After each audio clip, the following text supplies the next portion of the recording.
జ్యోతిషాస్త్రరీత్యా ద్వాదశ రాశుల్లో రెండవ రాశి అయినటువంటి వృషభ రాశి మిత్రులారా, మీరు కృతికా నక్షత్రం 2, 3, 4 పాదములు, రోహిణీ నక్షత్రం 1, 2, 3, 4 పాదములు, మృగశిర నక్షత్రం 1, 2 పాదాలకు జన్మించిన మీరు వృషభ రాశి వారిగా పరిగణించబడుతున్నారు. ఈ ఆగస్టు నెల మీకు అశుభ ఫలితాలు ఎలా ఉన్నాయి అని అంటే, ఈ నెల కాస్త సమయాన్ని చక్కగా నిర్వర్తించుకోవాలి మీరు. అలాగే మీ యొక్క దినచర్యను సానుకూలంగా మార్చుకోవడానికి చాలా ప్రయత్నం చేయాలి. మీ లక్ష్యం నుండి తప్పుకోకండి. మీ ఆదాయానికి తగ్గట్టు ఖర్చు కూడా ఉంటుంది.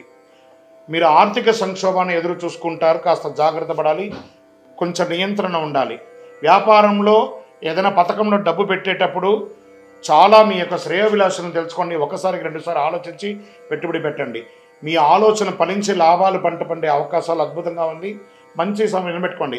ఉద్యోగస్తులకి అనేక సానుకూలతలు ఉన్నాయి. అధికారుల నుంచి మంచి బాధ్యతలు ఇస్తారు. కొన్ని సమస్యలు వ్యవహారాలు అన్ని పట్టుదలతో పూర్తి చేస్తారు. అసాంఘికమైనటువంటి కార్యక్రమాలు ఏది చేయకండి. ఎందుకంటే అలా ఏమైనా చేస్తే మీ ఉద్యోగమే వెళ్ళే అవకాశాలు ఉన్నాయి. ఏ ప్రయత్నం తలపెట్టినా విజయవంతంగా ఉంటుంది. నిరుద్యోగులకి మంచి సంస్థల్లో నుండి ఉద్యోగాలు వచ్చే అవకాశం ఉంది. విదేశాల్లో ఉద్యోగం కోసం ప్రయత్నం చేస్తున్న వాళ్ళకి ఈ నెల కొంచెం బాగుంటుంది చెప్పచ్చు. డాక్టర్స్, లాయర్స్ వంటి సర్వీస్ సెక్టార్లో ఉన్నటువంటి వాళ్ళు, పోలీస్ డిపార్ట్మెంట్ లేదా మిలిటరీ సెక్టర్స్, బ్యాంకర్స్, వీళ్ళందరికీ కూడాను మంచి అంచనాలు మించి మీకు పదవి దొరుకుతుంది, మర్యాద దొరుకుతుంది. నెల మధ్యలో సన్నిహితులు లేదా బంధువుల సహాయంతో కొన్ని ప్రత్యేకమైనటువంటి పనులు సాధిస్తారు. మీకు తల్లిదండ్రులు పూర్తిగా ఆశీర్వాదం ఉంటుంది. ప్రేమ వ్యవహారంలో కాస్త జాగ్రత్తగా ఉండండి. మీ యొక్క సంబంధంలో ఎవరైనా చీలిక సృష్టించే అవకాశాలు ఉన్నాయి. పరస్పర సంభాషణ ద్వారా అపార్థాలు అయ్యే అవకాశాలు ఉన్నాయి. భార్య భర్తల మధ్య సఖ్యత కాస్త మాస్త ద్వితీయంలో లోపం కనబడుతుంది. కూర్చొని మాట్లాడుకొని సర్దుకోండి. ముఖ్యమైన విషయాల్లో ఆచితూచి వ్యవహరించండి. ఆదాయానికి ఆరోగ్యానికి ఏ ఇబ్బంది లేదు.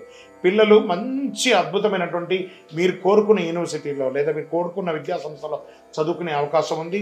విద్య నేర్చిన తర్వాత మీకు క్యాంపస్ సెలక్షన్స్ కూడా వచ్చే అవకాశాలు ఉన్నాయి. ఈ మీ యొక్క పత్రాలు, డాక్యుమెంట్స్ రెన్యువల్ చేయడం అవన్నీ జాప్యం చేయకండి, కరెక్ట్గా చూసుకోండి. వివాహం కోసం ప్రయత్నం చేస్తున్నటువంటి నూతన వధూవరులకి మీ ఇంట్లో పెళ్లి బాజా మోగే సమయం ఆసన్నం అయిపోయింది. చుట్టుపక్కల వారితో ఏ విధమైనటువంటి ఇబ్బందులు కలగకుండా, అభ్యంతరాలు లేకుండా చూసుకోండి.